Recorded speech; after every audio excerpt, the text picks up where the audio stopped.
Shalom Bapak Ibu Saudara, puji nama Tuhan. Selamat pagi Bapak Ibu Saudara. Sebelum kita memulai pada pagi hari ini, mari kita berdoa terlebih dahulu.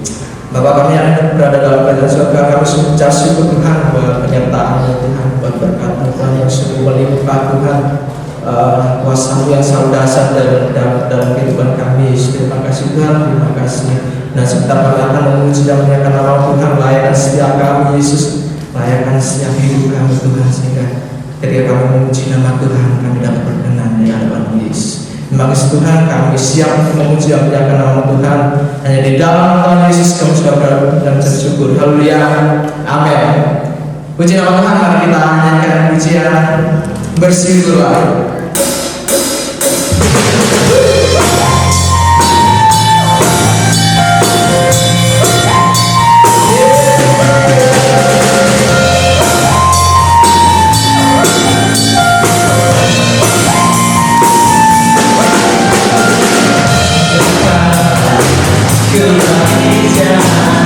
Dengan hati bersyukur,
menyatakan bahwa kita benar-benar rindu pada Tuhan. Seperti saya rindu selalu rindu akan sungai, begitu pun juga kita rindu akan kehadiran Tuhan, rindu akan firman-firman-Nya. Yes, terima kasih.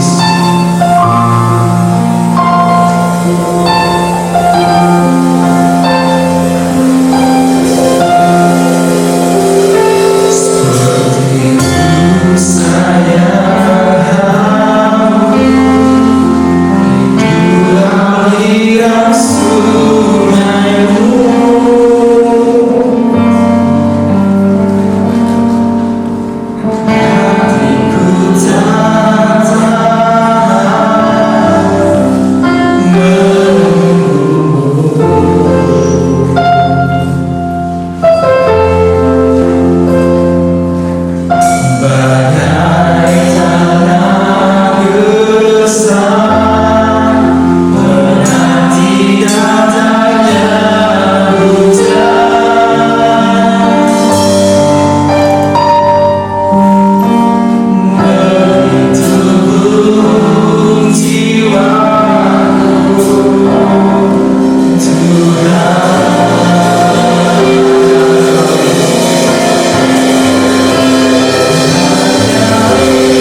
Puji Tuhan, Shalom.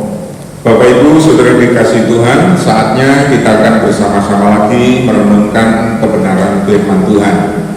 Nah, firman Tuhan yang akan kita renungkan bersama saat ini, saya akan ambilkan pembacaannya nanti dari kitab Yehezkiel pasal 14 ayat 12 sampai yang ke-20. Dan baiklah, saya akan langsung bacakan ini untuk kita semuanya. Bunyinya demikian. Kemudian datanglah firman Tuhan kepadaku, hai anak manusia, kalau suatu negeri berdosa kepadaku dengan berbuat tidak setia, dan aku mengacungkan tanganku melawannya dengan memusnahkan persediaan makanannya dan mendatangkan kelaparan atasnya dan melenyapkan dari negeri itu manusia dan binatang, biarpun di tengah-tengah mereka berada ketiga orang ini, yaitu Daniel dan Ayub. Maaf, saya ulangi. Biarpun di tengah-tengahnya berada ketiga orang ini, yaitu Nuh, Daniel, dan Ayub, mereka akan menyelamatkan hanya nyawa mereka sendiri karena kebenaran mereka. Demikianlah firman Tuhan Allah. Nah, saudara dikasih Tuhan, dari ketiga ayat ini, jadi saya tidak membaca sampai ayat 20, silakan Anda baca sendiri. Saya memberikan sebuah tema renungan tentang betapa pentingnya membangun kondisi rohani masing-masing di tahun 2021 ini. Kenapa? Karena ternyata Alkitab mengatakan bahwa keselamatan itu ya adalah tanggung jawab masing-masing. Saya ulangi sekali lagi, kita perlu membangun kehidupan rohani kita secara mandiri di tahun 2021 ini. Jawabannya, kenapa? Karena adalah menurut ayat yang saya bacakan untuk Anda sekalian, bahwa keselamatan itu adalah tanggung jawab masing-masing. Nah, kalau boleh saya ulangi, tanggung jawab masing-masing itu, orang tua tidak bertanggung jawab atas keselamatan anak, atau anak juga sebaliknya tidak bertanggung jawab untuk keselamatan orang tuanya. Masing-masing bertanggung jawab untuk keselamatannya sendiri. Nah, kalau keselamatan itu tanggung jawab masing-masing, maka sekali lagi diperlukan, apalagi kita masih berada di masa pandemi, ya, kita biasanya bisa beribadah dengan bebas, kita biasanya setiap kali memuji Tuhan rame-rame di gereja, dan sekarang tidak ada. Sekarang kita hanya mengikuti ibadah secara online, ya. Dan ketika kita mengikuti ibadah secara online, nggak ada yang tahu kita beribadah atau tidak. Atau kalau kita sudah membuka HP sekalipun, kita memperhatikan atau tidak, dan tidak ada yang tahu. Itu sebabnya kalau kita tidak punya kemandirian secara rohani, punya tekad secara pribadi, membangun iman sendiri di masa pandemi ini, maka kita akan mengalami kerugian yang besar di mana rohani kita, saya percaya rohani kita akan mati. Ya, kenapa akan mati? Ya itu karena nggak pernah diberi makan. Bukankah Tuhan Yesus mengatakan manusia itu tidak hidup hanya oleh roti saja, tapi oleh setiap firman yang keluar dari mulutnya Tuhan. Nah, firman yang datang dari Tuhan itu yang akan menghidupkan kehidupan rohani kita. Nah, syukurlah kalau di rumah kita punya kebiasaan, misalnya setiap bangun pagi sebelum melakukan tugas atau aktivitas apapun, kita sudah terlebih dahulu berlutut di hadapan Tuhan dan kemudian membaca firman-Nya. Mending kalau kita punya kebiasaan seperti itu. Tapi kalau tidak, kita hanya mengharapkan ingin bisa beribadah seperti biasanya, dan kemudian ketika kita mengikuti ibadah secara online seperti sekarang ini kita tidak memperhatikan dengan sungguh-sungguh, maka kita akan mengalami kematian secara rohani. Ya, karena seperti tanaman itu kalau tidak disiram pasti akan mati, demikian juga kondisi rohani kita. Nah, itu sebabnya mari kita perhatikan kehidupan rohani kita masing-masing. Kita tidak berharap pada orang lain. Mari kita membangun diri kita sendiri, mari kita membangun rohani kita sendiri. Kenapa? Karena kita memberitahu kepada kita melalui kitab Yeskiel ini bahwa setiap orang itu bertanggung jawab atas kehidupannya masing-masing.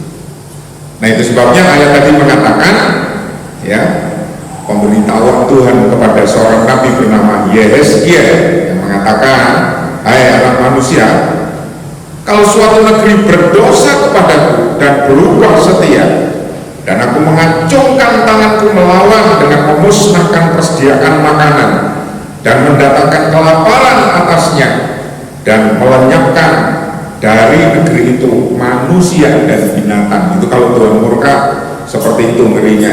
Nah, perhatikan, biarpun di tengahnya berada ketiga orang ini, yaitu Nuh, Daniel, dan Ayub, mereka akan menyelamatkan hanya nyawa mereka sendiri karena kebenaran mereka.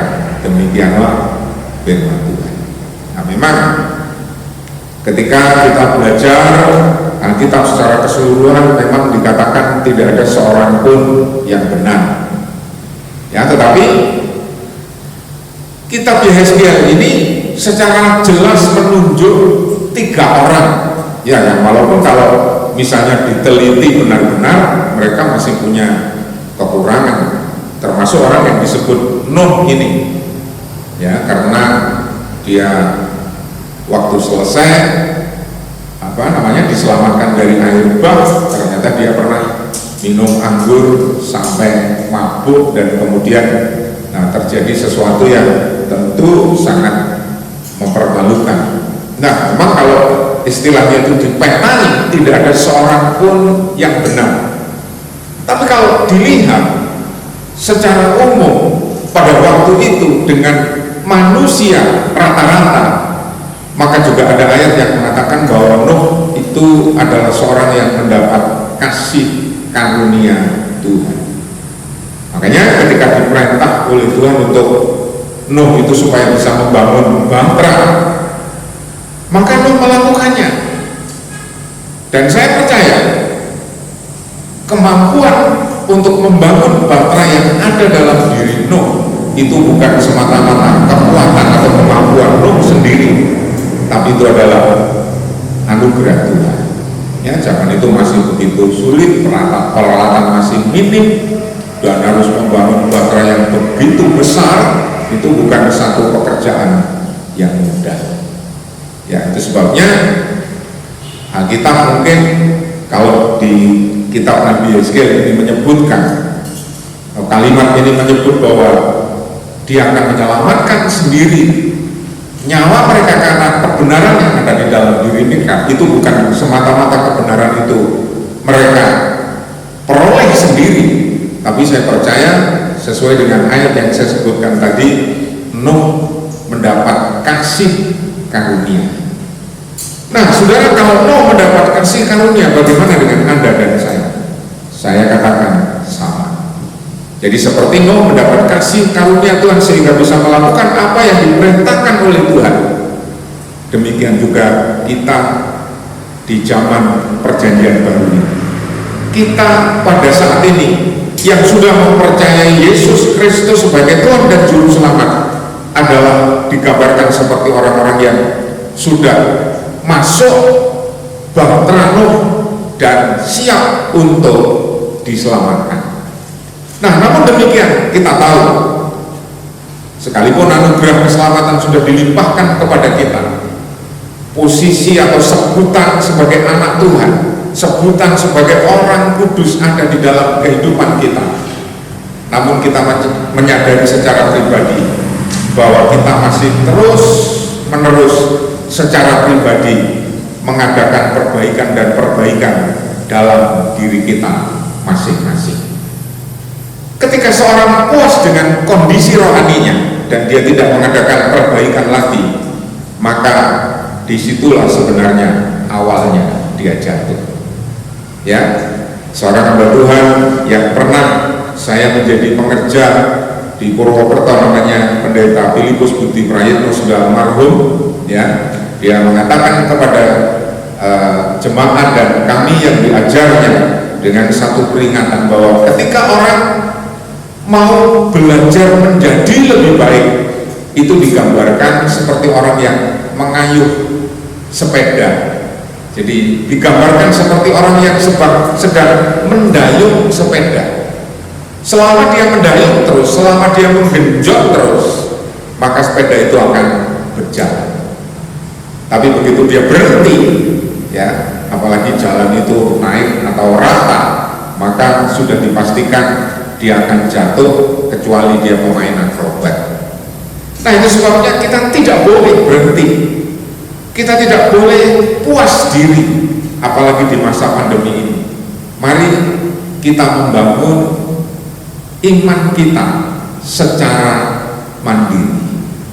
Secara mandiri, kita tidak berharap ya dari lain tempat, tetapi secara pribadi kita tahu bahwa kondisi rohani yang harus tetap hidup itu harus ada di dalam kehidupan kita.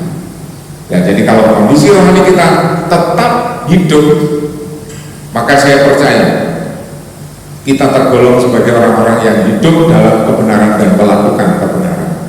Sebab Alkitab tidak pernah memerintahkan kepada kita untuk melakukan kebalikan dari kebenaran.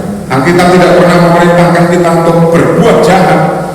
Alkitab tidak mengajari kita untuk mencuri. Alkitab tidak mengajari kita untuk menipu.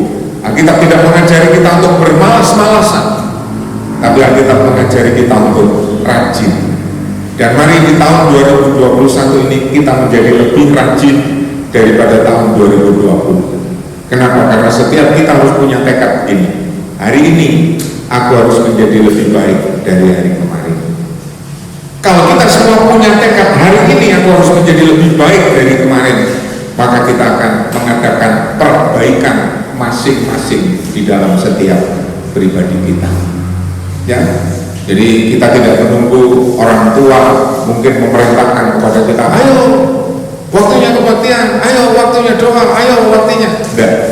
Secara pribadi kita tahu ya kebutuhan kita, dan mari kita juga menjadi dewasa, karena orang yang dewasa itu tidak menunggu diperintah-perintah, dia tahu apa yang harus dilakukannya sendiri. Nah, saudara dikasih Tuhan, Tuhan Yesus juga satu saat pernah ditanya oleh para murid ya tentang bagaimana orang yang diselamatkan. Yang diselamatkan banyak atau sedikit, kata Tuhan. Dan Tuhan tidak menjawab banyak atau sedikit, tapi Tuhan Yesus menjawab, berjuanglah melalui pintu yang sesak, karena lebarlah jalan yang menuju kepada kebinasan. Nah, pintu yang sesak bagi saya hubungkan dengan Yehezkiel pasal 14 ini adalah juga berbicara tentang tanggung jawab kehidupan atau keselamatan kita itu bukan pada orang lain, tapi pada diri kita masing-masing. Jadi kalau tanggung jawab keselamatan itu pada diri kita masing-masing, maka sekali lagi mari kita ingat, renungan kita kali ini membangun rohani secara mandiri. Ya, jadi ini penting, sebab kalau kita tidak segera bangkit, wah mungkin kita malah enak-enakan, udah sekarang enak kebaktian, nggak usah keluar dari rumah, cukup di rumah saja, buka HP, ya, terus kemudian kita mengikutinya sepintas sambil lalu lalang ke sana kemari tanpa kita berdoa terlebih dahulu. Saya percaya itu tidak akan membuat perubahan apa-apa terhadap kita, ya, dan kita akan mengalami kerugian. Saudara dikasih Tuhan, satu peringatan yang terus-menerus harus ada di telinga kita dan didengungkan dari mimbar, bahwa kedatangan Yesus yang kedua kali bukan semakin jauh, tapi semakin dekat. Kalau kita sadar dan tahu bahwa kedatangannya sudah semakin dekat, berarti kita tidak boleh enak-enak di dalam kehidupan rohani kita. Kita harus bangkit, kita harus semangat, dan kita harus belajar mengupayakan bagaimana supaya kehidupan rohani kita boleh tetap bertumbuh. Ya, karena kehidupan rohani itu digambarkan, kata Tuhan Yesus dalam perumpamaannya di awal-awal pelayanannya, itu menggambarkan kerajaan surga itu seperti seorang yang keluar menabur benih. Ya, dan kita semua tahu benih itu ketika sudah ditabur, ketika sudah dilemparkan ke tanah, harus dipelihara, harus dirawat, harus disiram. Kalau sudah tumbuh, kemudian ada rumput di sampingnya, rumput harus dicabut dan dibuang. Dan tanpa itu, benih itu mungkin bisa bertumbuh, tapi sebentar akan mati, karena bisa terhimpit oleh rumput duri, bisa kalau benih yang ditabur di tempat yang berbatu itu karena tanahnya cuma sedikit. Jadi benih yang ditabur itu harus dipelihara. Saya percaya ketika kita menerima Yesus Kristus sebagai Tuhan dan Juru Selamat kita, itu benih kerajaan sorga itu juga ada di dalam setiap kehidupan kita. Jadi setelah kita menerima Yesus Kristus sebagai Tuhan dan Juru Selamat kita, benih kerajaan sorga, benih sebagai hidup sebagai anak-anak kerajaan, itu ada dalam kehidupan kita. Benih untuk merubah kita dari orang berdosa menjadi umat-umat kepunyaan Tuhan yang surat Petrus sebutkan sebagai orang-orang kudus, itu ada di dalam kehidupan kita. Terlebih selesai kita dibaptis, kita dimohonkan kepada Tuhan hati nurani atau satu pemikiran yang baru sebagai bukti bahwa kita sudah dilahirkan baru, itu ada di dalam kehidupan kita. Kecondongan kita, kemiringan kita bukan lagi berbuat dosa, tapi melakukan kebenaran. Nah, tapi kecondongan melakukan kebenaran ini ketika tidak dipelihara akan sangat banyak dan besar sekali pengaruh yang ada di sekitar kita. Ya, makanya saya ingat pada saat ini tentang Tuhan Yesus yang memberi perumpamaan tentang benih yang ditabur. Ya, ada benih yang jatuh di pinggir jalan yang menggambarkan ya hati yang situasi atau keadaannya seperti di pinggir jalan begitu ramai, lalu lalang, kendaraan tidak pernah sepi. Itu gambaran hati yang tidak pernah tenang. Jadi menenangkan diri untuk membangun kehidupan rohani secara pribadi, saya ingin ingatkan di masa pandemi ini masih sangat penting. Mari kita belajar duduk diam, mari kita belajar tenang. Ya, kalau seperti anak sekolah minggu diajarkan untuk melipat kedua tangan dan kemudian menghadap kepada Tuhan. Nah, saudara, ini penting. Mari kita belajar menenangkan diri. Saudara-saudara kita yang beragama lain, ya setiap tahun sekali diingatkan tentang adanya satu hari, bahkan satu hari satu malam tidak boleh beraktivitas, menenangkan diri. Ya, dengan istilah yang kita kenal itu nyepi. Nah, saudaraku, bukan saya mengajari saudara untuk meniru mereka, tapi demi supaya kondisi rohani kita terpelihara, mari jangan terus kehidupan kita ini diisi dengan kesibukan yang pasti tidak akan pernah ada habisnya. Mari sekali waktu kita duduk diam di bawah kaki Tuhan. Mari sekali waktu kita merenung. Mari sekali waktu kita belajar berdiam diri di hadapan Tuhan. Jangan terus hidup diisi dengan kesibukan. Dan ketika itu saudara lakukan, saudara juga membangun kehidupan rohani secara pribadi, ya, secara mandiri. Nah, kemudian dalam perumpamaan penabur benih itu saya juga ingat ada benih yang ditabur dan itu jatuh di tempat yang berbatu. Dan banyak orang mengartikan itu gambaran satu kehidupan yang keras, ya, satu kehidupan yang tidak bisa diatur oleh orang lain, orang yang membuat maunya sendiri dalam hidupnya, yang nggak mau mentaati peraturan yang ada dan dia mau seenaknya sendiri. Nah, saudara, saatnya di masa pandemi ini kita belajar taat. Kita belajar mengikuti nasihat-nasihat yang diberikan pemerintah demi kesehatan kita. Kita belajar mengikuti apa yang dianjurkan demi kebaikan kita sendiri. Kalau demi kebaikan kita sendiri secara jasmani saja kita tidak bisa melakukan, apalagi demi kebaikan kita secara rohani. Nah, jadi saudara dikasih Tuhan, sekali lagi betapa pentingnya di tahun 2021 ini saya mengingatkan judulnya lagi supaya saudara ingat berulang kali dan kemanapun saudara pergi, yaitu membangun rohani secara mandiri. Ya, nah, kalau tadi saya mengatakan mari kita tinggalkan yang pertama, sifat seperti di pinggir jalan yang selalu diisi dengan keramaian dan kesibukan. Yang kedua, hati yang keras. Kita tinggalkan semuanya itu. Kita belajar duduk diam di bawah kaki Tuhan,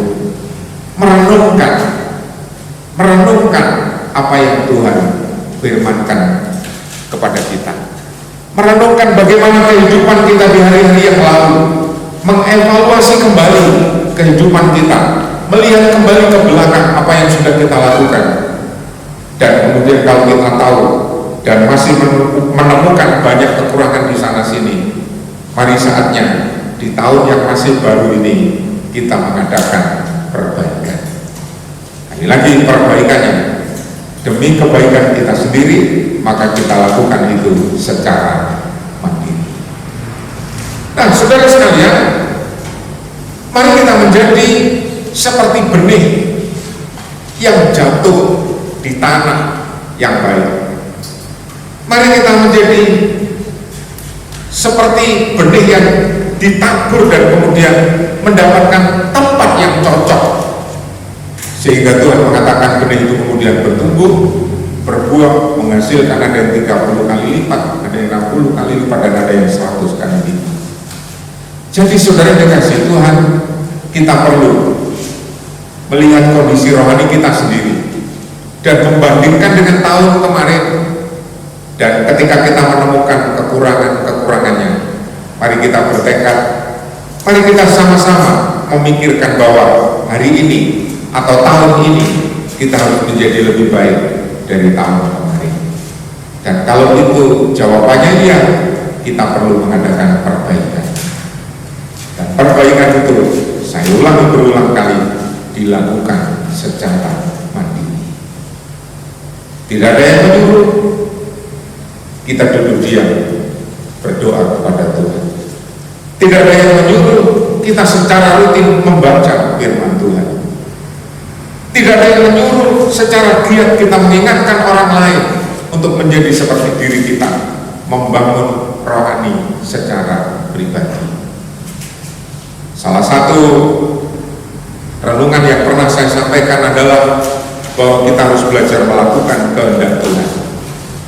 Dan salah satu kehendak Tuhan yang perlu kita lakukan, yaitu kita memelihara jiwa-jiwa yang sudah diselamatkan supaya mereka tidak terhilang. Bagaimana caranya? Sama seperti saudara sudah mendengar renungan ini, membangun rohani secara mandiri. Ingatkan ini juga pada saudara-saudara. Ingatkan kalau mereka misalnya mau ada kegiatan ibadah, bagaimana kamu mengikuti? Enggak, saya mengikuti, ya sebenarnya enggak enak saya, tapi ya mau gimana lagi, mau memang sekarang belum boleh beribadah seperti biasanya, daripada kita tertular COVID-19 yang nanti akan makin keadaannya makin gak karu-karuan, ya lebih baik seperti ini daripada tidak sama sekali. Dan tentu banyak alasan, banyak yang bisa kita katakan kepada mereka, supaya teman-teman kita juga belajar membangun rohani secara pribadi dan mandiri, karena kedatangan Tuhan Yesus yang kedua kali di tahun 2021 ini, saya percaya tidak makin lama, tapi semakin dekat. Dan kalau kita tahu kedatangannya sudah semakin dekat, sudah saatnya ya kita mengadakan perbaikan bagi diri kita sendiri. Ingat, ayatnya tadi mengatakan kalau Tuhan murka pada suatu bangsa dan kemudian dalam murkanya itu dia menghukum negeri itu atau bangsa itu sehingga mereka tidak ada makanan yang bisa dimakan, dan kemudian terjadi kematian, misalnya penyakit sampar itu penyakit yang menyebabkan kematian, bahkan kematian secara mendadak. Nah, ini mungkin Anda berpikir, Pak, apakah COVID-19 ini termasuk penyakit sampar? Nah, saya nggak tahu, saudara renungkan sendiri. Tapi kalau saudara menjawabnya iya, karena begitu menyerang seseorang dan kemudian proses kematiannya terjadi begitu cepat, mungkin saja iya. Nah, apakah Tuhan akan terus seperti itu? Saya percaya tidak. Ini hanya satu peringatan supaya Anda dan saya memperbaiki kondisi rohani kita secara mandiri. Sekali lagi saya ingin mengingatkan, kalau Tuhan hendak murka atas suatu bangsa dan kemudian memberikan kelaparan atau memberikan satu penyakit yang menyebabkan kematian, biarpun di tengah-tengahnya ada Nuh, Daniel, dan Ayub. Tadi Nuh sudah saya singgung. Nah, kita semua tahu bagaimana dengan Daniel. Daniel juga digolongkan ya ayat ini sebagai orang yang melakukan kebenaran. Bagaimana dengan Ayub?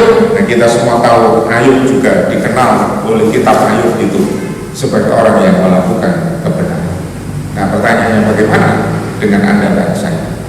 Mari kita terus belajar melakukan yang berkenan kepada Tuhan. Sekali lagi, bukan karena perintah siapapun, tapi karena Tuhan yang menghendaki supaya kita makin menjadi dewasa secara rohani. Itu sebabnya perlu kita mengadakan perbaikan rohani secara mandiri. Kiranya Tuhan memberkati kita semua melalui renungan ini, dan mari kita akan berdoa bersama-sama. Bapa yang bersemayam dalam kerajaan sorga, Tuhan yang kami kenal dan kami sembah di dalam Yesus Kristus Juru Selamat kami. Kami bersyukur kalau pada saat ini kembali boleh beribadah kepada Tuhan. Kami sudah mendengar dan merenungkan firman Tuhan yang mengingatkan kepada kami bahwa Tuhan adalah Tuhan yang baik, yang menghendaki supaya setiap kami yang sudah mempercayai Engkau sebagai Tuhan dan Juru Selamat benar-benar memperoleh anugerah keselamatan yang dijanjikan itu. Namun Tuhan, di pagi hari ini melalui pembacaan kami dari firman Tuhan, kami diingatkan bahwa setiap kami harus memperbaiki kondisi rohani kami masing-masing secara mandiri. Karena keselamatan adalah tanggung jawab kami secara pribadi. Kami tahu anugerah begitu besar bagi kami, dan biarlah setiap kami menyadari hal ini dan kami mau melakukan apa yang Tuhan perintahkan dalam kehidupan kami untuk kami lakukan di dalam kehidupan kami sehari-hari. Jadikan kami berkat bagi orang-orang yang ada di sekitar kami. Buat kami mampu mengingatkan mereka untuk supaya mereka dapat membangun kehidupan rohani mereka secara mandiri, secara pribadi.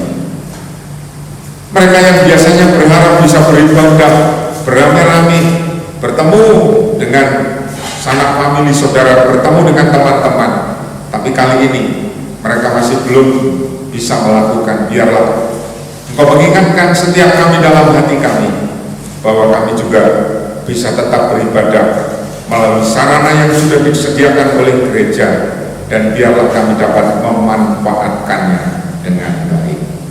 Terima kasih Bapa, meteraikan firman-Mu dalam setiap hati kami, sehingga setelah ibadah kami ini selesai, kami boleh bangkit dari kemalasan kami dan mulai memperbaiki kondisi rohani kami.